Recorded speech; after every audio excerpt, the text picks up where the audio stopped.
The moment the drill bit punched through the old drywall, scattering chalky dust into the stale hallway air, everything in Michael's life changed, though he didn't know it yet. At first, he thought the hollow cavity behind the wall was nothing unusual. Old houses were full of surprises. But when his young daughter Lily peered through the jagged opening and gasped, pointing with trembling fingers at the bundles of crisp dollar bills stuffed inside a worn navy backpack, his heart nearly stopped. It wasn't every day you found $1 million hidden inside someone's wall. And it certainly wasn't every day that the person who planted it there was standing a few feet behind you, disguised, watching your every move. If you believe that kindness, honesty, and second chances still matter in this world, make sure to like, comment, share, and subscribe. Your support helps stories like this reach more people. Michael had no idea who the elegant woman in the soft gray sweater really was. To him, she was simply Mrs. Hartman, the quiet new homeowner who'd asked him to inspect the wiring after buying the house at auction. She seemed nervous from the first moment he arrived, and he assumed it was because the place needed more repairs than she expected. He brought Lily along that day because his sitter canceled last minute. He hated doing that, dragging his daughter into his messy workdays, but he had no other choice.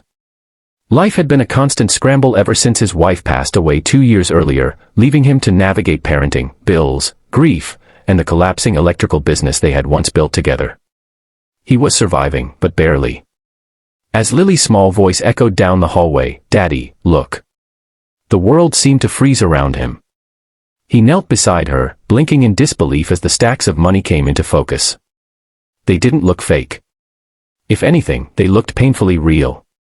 No one just accidentally leaves that kind of cash hidden in a wall. He felt a wave of panic crawl up his spine. This could ruin him. This could save him. This could drag him into something dark and dangerous. He didn't know what scared him more, touching the money, or walking away from it.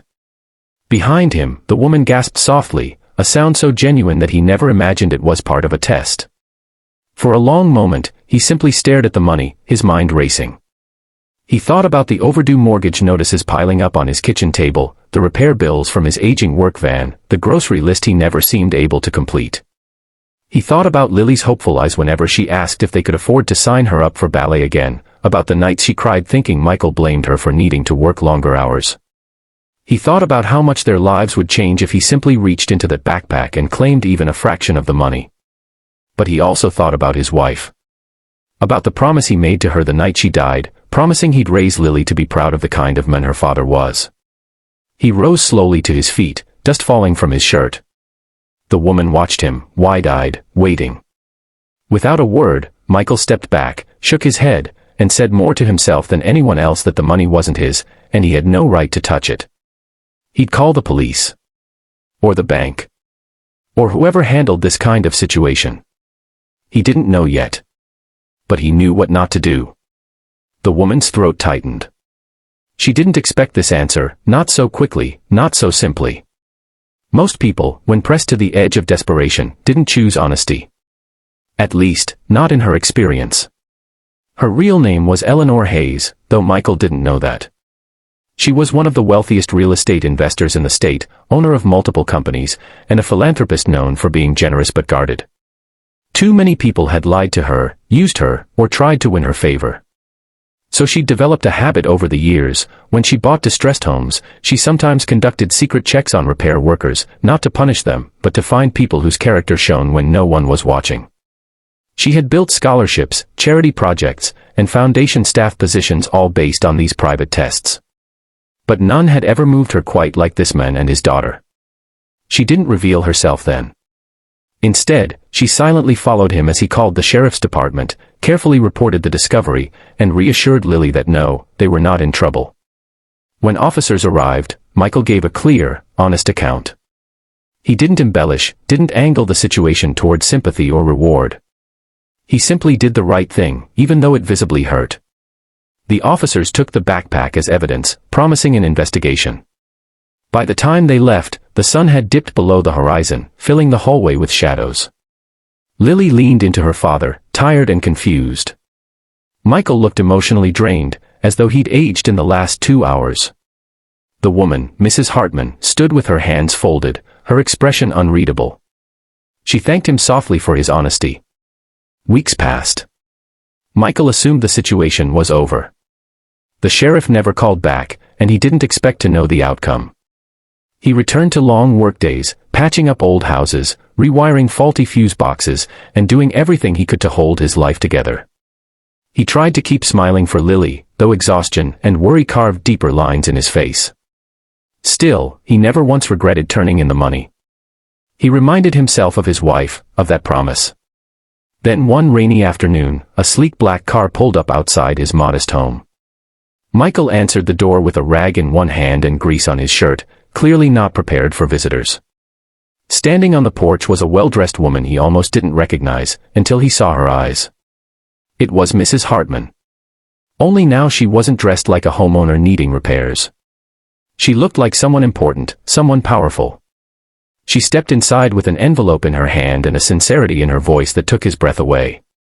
She explained everything, from her real identity to the secret test hidden in the wall. She apologized for deceiving him but explained why she did it. Then she handed him the envelope. Inside was a check, not for $1 million, but for $200,000. Michael nearly dropped it. She told him it wasn't charity, nor pity. It was an investment in good people. It was a reward for integrity in a world where integrity was losing ground. She told him she cried after leaving his home that day, realizing she had just witnessed one of the purest examples of honesty she'd seen in years. She saw the father he was, the man he was trying to be, and she wanted to help. She had also arranged a scholarship for Lily, any extracurricular program she wanted, now or in the future. And if he ever wanted to expand his electrical business, she offered her company's resources to help him do it. Michael sank to his knees, overwhelmed. The weight of the past 2 years, the grief, the fear, the exhaustion, crashed into him all at once. Lily hugged him, confused but happy, sensing that something wonderful had happened. He thanked Eleanor over and over, his voice shaking, but she simply smiled. She said that real wealth wasn't measured by the money in your wall, but by the goodness in your heart. Months later, Michael's life was completely transformed. His business had grown, he hired 2 assistants, and his home, once filled with stress, now echoed with laughter. Lily took ballet again. And every night, as he tucked her into bed, he felt his wife's presence in the quiet moments. He felt he had honored her. He felt he had kept his promise. If this story touched your heart, I hope you'll like, share, and subscribe to help spread kindness. You never know whose life your support might change. Before you go, comment below, what would you have done if you found $1 million hidden behind a wall?